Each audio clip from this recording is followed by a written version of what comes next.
நல்லவர் தான், ஆனால் பட்சிக்கிற அக்கினி. அவர் அன்புள்ளவர் தான், ஆனால் எரிச்சல் உள்ளவர். அவர் நல்லவர் தான், கோபப்படுகிறவர். நம்ம எந்த அளவுக்கு நடந்துக்கிறோம் அந்த அளவுக்கு தான்.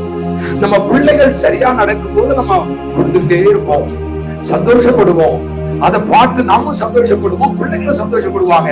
ஆனால் அதே போல நமக்கு பிரியில்லாத ஒரு காரியத்தை செய்யும் போது அதை விட்டுட்டோம்னு சொன்னா கடைசியில் பாவமாக மாறி தலைமுறையை க்ளோஸ் பண்ற அளவுக்கு.